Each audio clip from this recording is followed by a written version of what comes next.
لیکن ساتھ ہی ساتھ یہ سوال جو ہے وہ نواز شریف صاحب سے بھی اٹھتا ہے کہ ایون فیلڈ اپارٹمنٹس کس کے ہیں، کیسے خریدے گئے، اور اس کے لیے رقم کہاں سے آئی، اور وہ رقم جو پاکستان میں آپ کے پاس آئی کہیں سے بھی، وہ رقم بیرون ملک کیسے گئی، اس کی ٹرانزیکشن کا کیا ریکارڈ ہے، اس کی منی ٹریل کیا ہے۔ ریفرنس واپس لے لینے سے یہ سوال ختم نہیں ہوئے، ان سوالوں نے دم نہیں توڑا، یہ سوال اپنی جگہ پر موجود ہے کہ ایون فیلڈ اپارٹمنٹ کس کی ملکیت ہے، اور وہ جو اوورسیز وہ جو آف شور کمپنیز تھیں اس کے بینیفیشل آنر کون ہے، یہ اپارٹمنٹس کس نے خریدے، کیسے خریدے، کب خریدے، اور اس کے لیے پیسے آئے کہاں سے، جس نے خریدے اس نے پیسے کہاں سے آئے، اور وہ پھر پیسے جو ہے وہ بیرون ملک اپارٹمنٹ خریدنے کے لیے کیسے گئے، کس چینل سے گئے، کس طریقے سے گئے، کیا اس کا کوئی بینک ٹرانزیکشن کا ریکارڈ موجود ہے۔ ظاہر ہے یہ اپارٹمنٹس خریدنے کے لیے پاکستان سے رقم گئی تھی، کیا ہنڈی کے ذریعے گئی تھی، اور اگر آپ بتائیں گے کہ ہاں پاکستان سے گئی تھی تو پھر بتانا پڑے گا کہ وہ ارن کہاں سے کی تھی، کہاں سے کمائی تھی، تو اس کا کوئی جواب موجود نہیں ہے۔ نواز شریف کی جیسے بریت کا کوئی جواز موجود نہیں ہے، ایسے ہی ان سوالوں کا بھی کوئی جواب موجود نہیں ہے کہ پیسے کہاں سے آئے تھے، کیسے گئے، اور منی ٹریل کیا ہے۔ یہ بنیادی سوال تھا، سوال کا جواب تو نہیں ملا، تو بریت کیسے ہو گئی؟ یہ سوال اہم ہے کہ نواز شریف نے بنیادی سوالوں کا جواب نہیں دیا، اور جواب دیے بغیر بریت کیسے ہو گئی؟ اور کیا یہ ایون فیلڈ اپارٹمنٹ شریف فیملی کی ملکیت نہیں ہے؟ اور اگر ہیں تو پھر یہ ریفرنس کیسے غلط ہو گئے؟ اور اگر ہیں تو کیا نواز شریف نے اس کی منی ٹریل نہیں دینی تھی؟ تو یہ سوالات موجود ہیں۔ ریفرنس ختم ہو جانے سے، سزا ختم ہو جانے سے، سزا کا عدم قرار دیے جانے سے، ریفرنس واپس دیے جانے سے یہ سوال ختم نہیں ہو گئے، ان سوالوں نے دم نہیں توڑا، سوال اپنی جگہ پر موجود ہیں۔ یہ جو آج نواز شریف صاحب نے کی بریت ہوئی ہے، اس سے بہرحال ایک جہاں کو یہ فائدہ ہوا ہے کہ وہ بری ہو گئے اور الیکشن لڑنے کے اہل ہو جائیں گے، جب عزیزیہ کا بھی فیصلہ آ جائے گا الیکشن لڑنے کے، تو وہ اہل ہونے جا رہے ہیں۔ لیکن اس کا کیا کریں گے جو ان کے اوپر ایک داغ لگ رہا ہے، اور وہ داغ ہے لاڈلے کا۔ اور جب پیپلز پارٹی جلسوں میں کہے گی کہ دیکھو لاڈلے کے کیسز کیسے ختم ہوئے، دیکھو یہ لاڈلا پلس ہے، تو یہ لاڈلے کا جو داغ ہے یہ کیسے دھوئے گی اپنے اوپر سے نون لیگ؟ نواز شریف صاحب یہ داغ کیسے دھوئیں گے؟ تو میرا خیال ہے کہ جس انداز میں ان کی بریت ہوئی ہے، چلیں ریفرنس چلتا، سماعتیں ہوتی، کوئی 15-20 سماعتیں اس پر ہوتی، اور نیاب اس کو کنٹیسٹ کرتا، آرگومنٹ دیتا، دلائل پیش کرتا، اور اس کے بعد جا کر نواز شریف بری ہوتے، تو ہم مانتے کہ ہاں یار کہ یہ ریفرنس چلا ہے اور عدالت کے نتیجے پہنچی ہے کہ ان کو بری کر دیا گیا۔ لیکن جس انداز میں یہ ریفرنس واپس لیا گیا اور جس انداز میں تیز رفتاری کے ساتھ بریت ہوئی ہے، اس سے نواز شریف کے اوپر ڈیل کا تاثر اور لاڈلے کا تاثر اور بڑھے گا، جو کہ ان کی سیاست کو نقصان پہنچائے گا۔ تو نواز شریف آج آپ سوچیں کہ عوام کے دلوں میں ان کے لیے عزت احترام کا جذبہ پیدا ہوا ہے، یا لوگوں کے دلوں میں پھر چڑ پیدا ہوئی ہے کہ یار یہ کیا بات ہوئی کہ کس طرح سے، کس بھونڈے طریقے سے ان کے ریفرنسز ختم ہو رہے ہیں۔ اگرچہ وہ کہہ رہے ہیں کہ جی بنائے بھی بھونڈے طریقے سے گئے تھے، ان کیسز ریفرنسز میں کچھ بھی نہیں تھا، لیکن بہرحال وہ ہونے تو عدالت کے ذریعے ہی ختم چاہیے تھا نا، مطلب ہوئے تو عدالت کے ذریعے ختم ہے، لیکن جس طریقے سے ختم ہوئے ہیں عدالتوں پہ بھی سوال اٹھ گیا ہے۔ اسلام آباد ہائی کورٹ ایک طرف جو ہے وہ جسٹس عامر فاروق صاحب معذرت کے ساتھ انتہائی قابل احترام ہے ہمارے لیے، لیکن ایک طرف وہ اپیل کا فیصلہ آتا ہے، یا ان کے پاس مین اپیلیں بھی نہیں بلکہ ضمانت کا کیس آتا ہے عمران خان کی، تو جسٹس عامر فاروق صاحب جو ہیں وہ 3 ہفتے تک جو ہے اس کو نوٹس جاری کر کے سماعت نہیں مقرر کرتے ہیں، پھر ان کا کبھی پیٹ خراب ہو جاتا ہے، کبھی بیمار ہو جاتے ہیں، کبھی وہ آتے نہیں ہیں، اور جو امجد پرویز ہیں وہ 3 4 دن کی لمبے دلائل دیتے ہیں، پھر جا کر جو ہے وہ ضمانت ہوتی ہے عمران خان کی، اس کے بعد مین اپیلیں آتی ہیں تو اس میں بھی وہی سست رفتاری ہے۔ لیکن ایک طرف آپ عمران خان کے کیسز میں نہایت سست رفتاری، اور وہاں پر دوسری طرف نہایت سرعت کے ساتھ، نہایت تیزی کے ساتھ نواز شریف کے کیس کو نمٹا دیا گیا ہے۔ تو یہ تالیاں بنتی ہیں جسٹس عامر فاروق صاحب کے لیے کہ جسٹس عامر فاروق صاحب نے کس انداز میں اس کو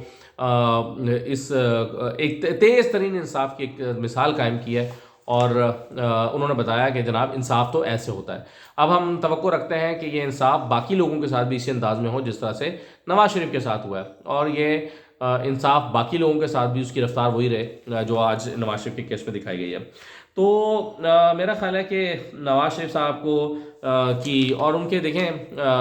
شاہد خاکار عباسی سے کیا اختلافات ہیں، وہ یہ کہتے ہیں کہ جس انداز میں آپ یہ سب کچھ کر رہے ہیں یہ آپ کی سیاست کو نقصان پہنچائے گا، اور میرا خیال ہے کہ نواز شریف صاحب کی سیاست کو اس سے فائدہ نہیں ہونے جا رہا، نقصان ہونے جا رہا ہے۔ اب وہ وزیر اعظم بننے کے اہل تو ہو گئے ہیں، لیکن الیکشن لڑنا کہاں سے، یہ ان کے لیے پرابلم ہے، کہاں سے الیکشن لڑیں، کس حلقے کو چوز کریں، اور پھر اگر آپ الیکشن لڑ لیتے ہیں اور جیت بھی جاتے ہیں فرض کیجئے، تو آپ حکومت بنانے کے لیے فگر کہاں سے لے کر آئیں گے؟ کیسے 172 لے کر آئیں گے؟ حالات تو آپ کے بالکل سازگار نہیں ہیں، حالات تو بہت ہی خلاف چل رہے ہیں، اور سیاسی طور پر جو ہے وہ آپ عوام میں عدم مقبولیت کا شکار ہیں، تو کیا ہوگا؟ یہ سارے وہ سوال ہیں میرا خیال ہے جو نواز شریف صاحب کے سامنے سر اٹھائے کھڑے ہیں، لیکن فی الحال تو وہ اسی سے خوش ہیں کہ میری سزائیں ختم ہو گئی ہیں اور مجھے اللہ نے سرخرو کیا ہے، اور وہ کہتے ہیں کہ میں نے معاملہ اللہ پہ چھوڑ دیا تھا، اللہ پہ بھی چھوڑا تھا اور اللہ کے بندوں پہ بھی چھوڑا تھا، اور میرا خیال ہے کہ اللہ کے بندوں پر جو معاملہ چھوڑا گیا تھا وہاں سے زیادہ فائدہ حاصل ہوا ہے۔ اچھا جی، چیئرمین پاکستان تحریک انصاف کو نیا چیئرمین مل گیا۔ عمران خان صاحب ایک اسٹریٹجی کے تحت چیئرمین کا الیکشن نہیں لڑ رہے،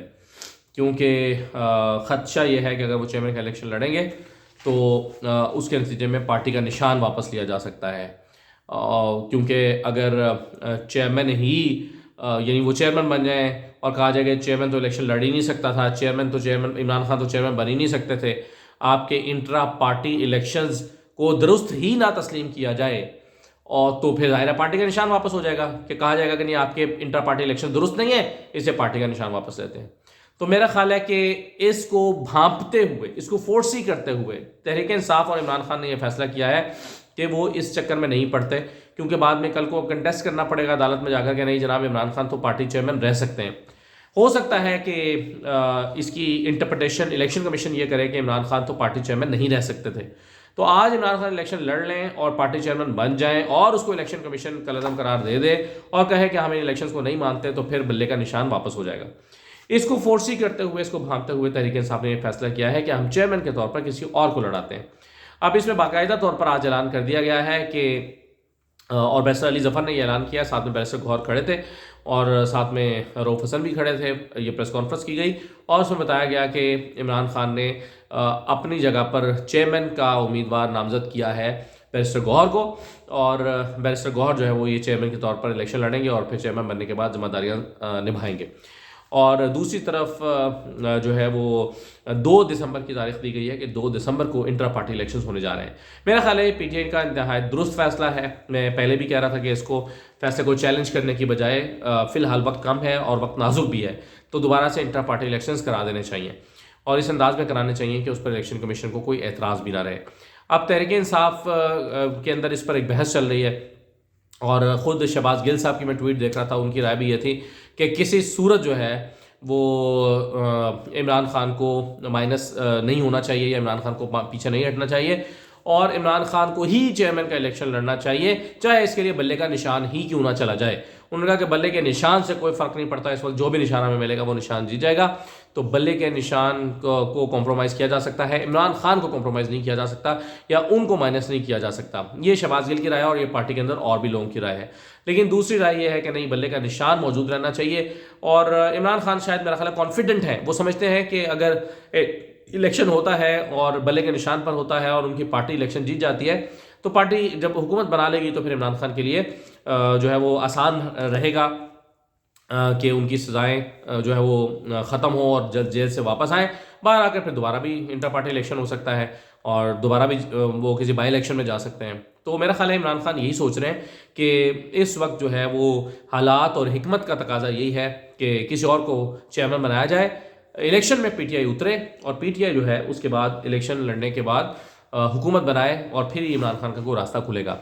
تو مجھے یہ اسٹریٹجی ویسے درست معلوم ہوتی ہے، اور مجھے یہ لگتا ہے کہ ایک تو انٹرا پارٹی الیکشن میں جانے کا فیصلہ درست ہے، دوسرا عمران خان کا الیکشن نہ لڑنے کا فیصلہ بھی درست ہے۔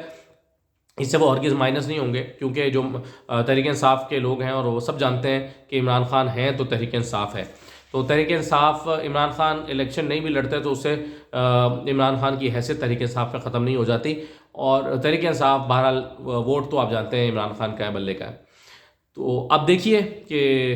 جو الیکشن ہیں اس کے بعد جب یہ رزلٹ الیکشن کمیشن کو دیے جاتے ہیں تو اس کے نتیجے میں معاملات کس طرح سے آگے پروسیڈ کرتے ہیں۔ اجازت دیجیے، اللہ حافظ۔